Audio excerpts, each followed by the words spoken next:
नमस्कार, जय श्री कृष्ण, प्रणाम। जन्म कुंडली में कब होगा भाग्योदय?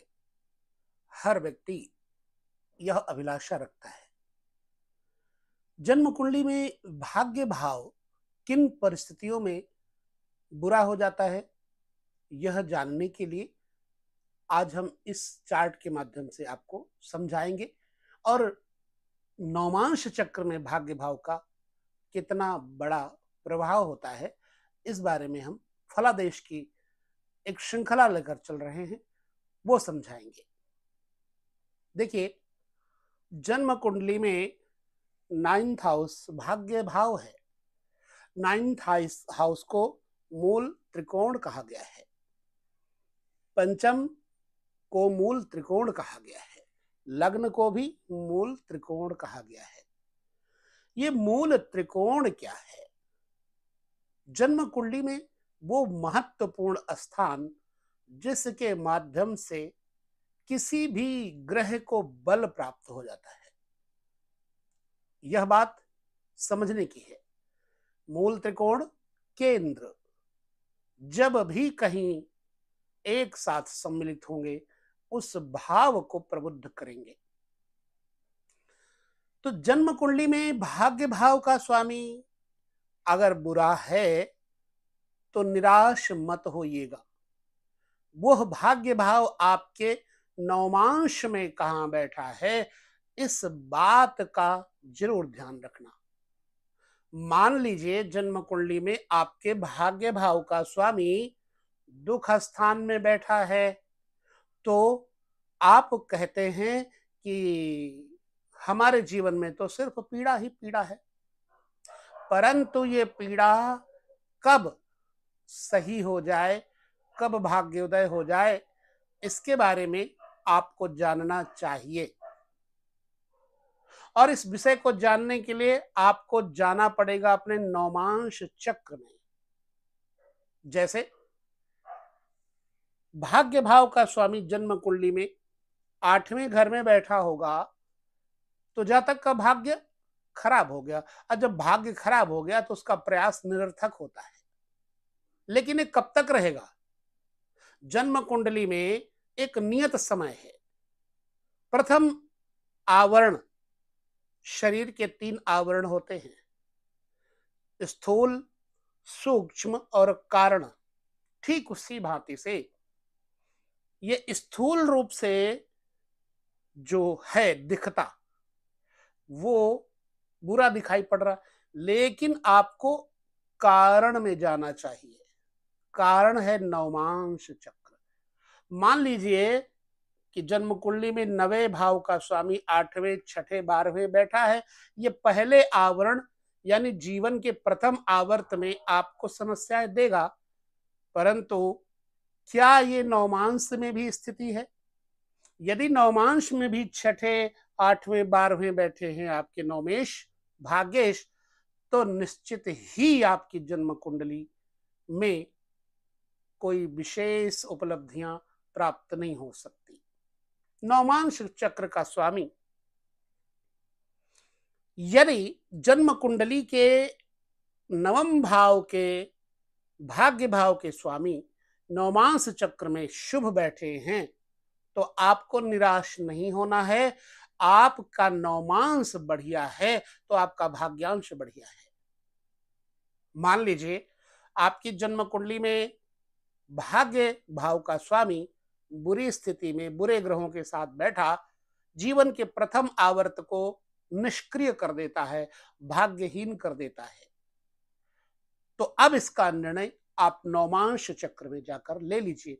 यदि आपके नवमांश चक्र में भी वह स्थिति है तो फिर आप निराश होइए, अन्यथा निराश मत होइए। और भी वर्ग हैं जन्म कुंडली में, उन वर्गों की चर्चा भी हम आगे समय समय करेंगे। भाग्य भाव का स्वामी जन्म कुंडली के नवमांश चक्र में लग्न के अंतर्गत बैठा हुआ जीवन के द्वितीय भाग में भाग्योदय करेगा। जातक को पंडित, ज्ञानी, ज्योतिषी, महात्माओं का संग करने वाला समय भाग्यशाली बनाएगा।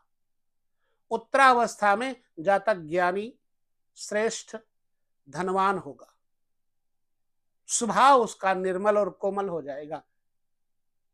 ऐसे जातक को उत्तरावस्था में संतान का सुख, पोते पोतियों का सुख भी मिलता है।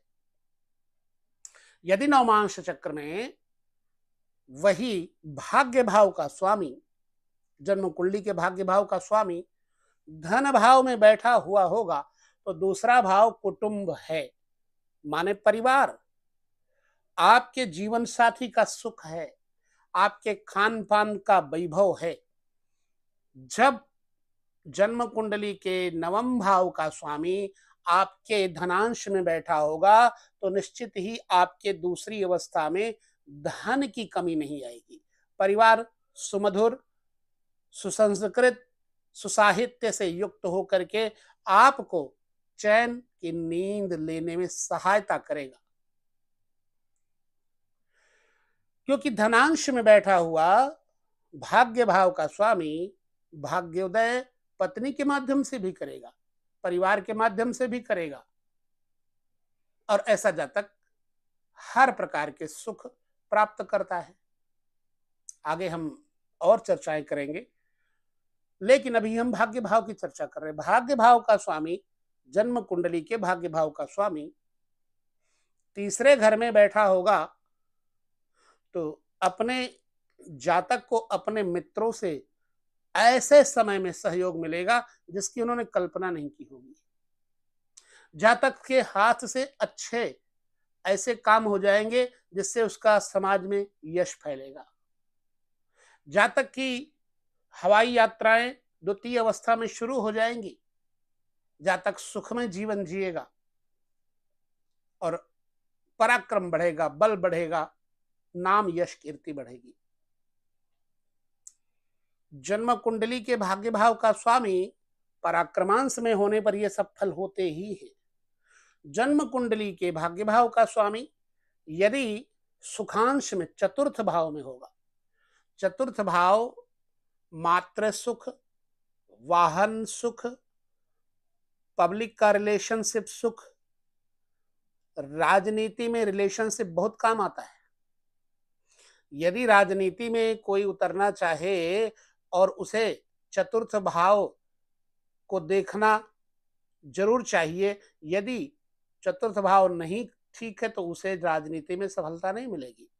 चतुर्थ भाव में जन्म कुंडली के भाग्य के भाव का बैठना सुखांश में मात्र सुख, वाहन, वैभव, अनेक मकान, सुंदर मकानों का सुख देगा। चतुर्थ भाव,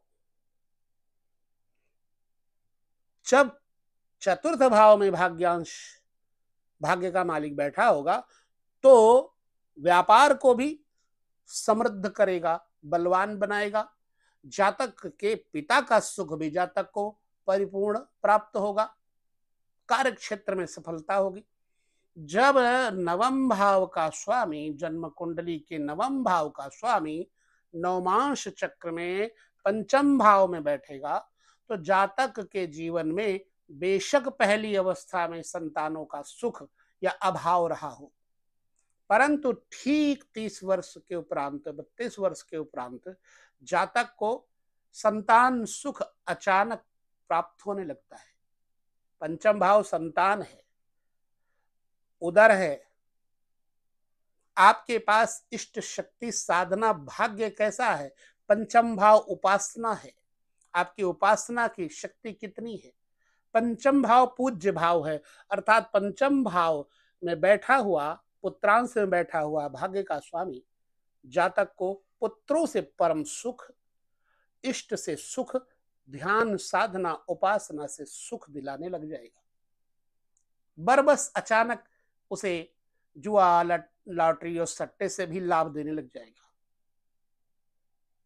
नवम भाव का स्वामी जन्म कुंडली में शत्रुआंश में बैठा होने पर जातक के जीवन में बड़ी कलह उत्पन्न करवाएगा, क्योंकि छठा भाव शत्रु भाव है, रोग भाव है, ऋण भाव है।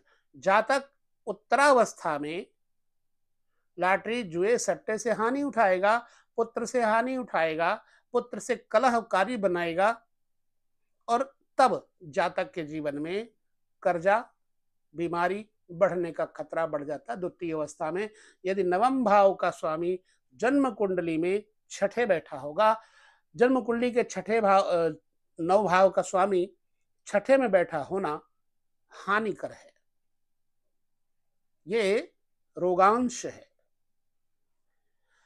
जन्म कुंडली के नवम भाव का स्वामी सप्तम भाव यानी जायांश में बैठना इस बात का सूचक है कि जातक को प्रथम अवस्था में भले ही उसकी पत्नी किसी योग्य न रही हो, लेकिन जातक की पत्नी किसी सरकारी क्षेत्र में नौकरी करके अच्छा यश वैभव संपन्न प्रदान कराएगी जातक को।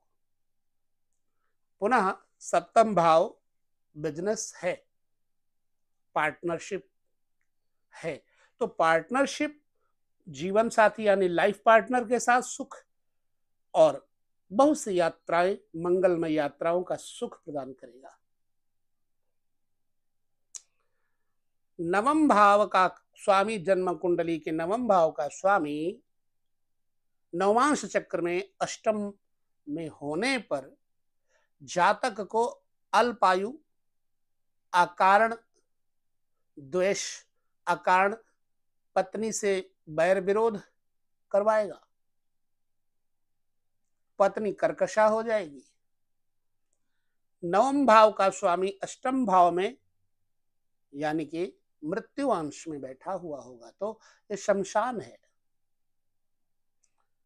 यदि नवम भाव का स्वामी जन्म कुंडली में कहीं भी बैठा हो लेकिन नवमांश चक्र में भाग्यांश में बैठ जाए तो जातक का उत्तर भाव, पहला जीवन का जो भी रहा हो हाल कोई मतलब नहीं, लेकिन उत्तर अवस्था में जातक को धर्म आरूढ़ता, धर्म रुचिता, कुल परंपराओं से जोड़ करके जातक को राजनीति में कोई न कोई पद भी दिलाता है, उसकी लोक में कीर्ति फैलने लगती है।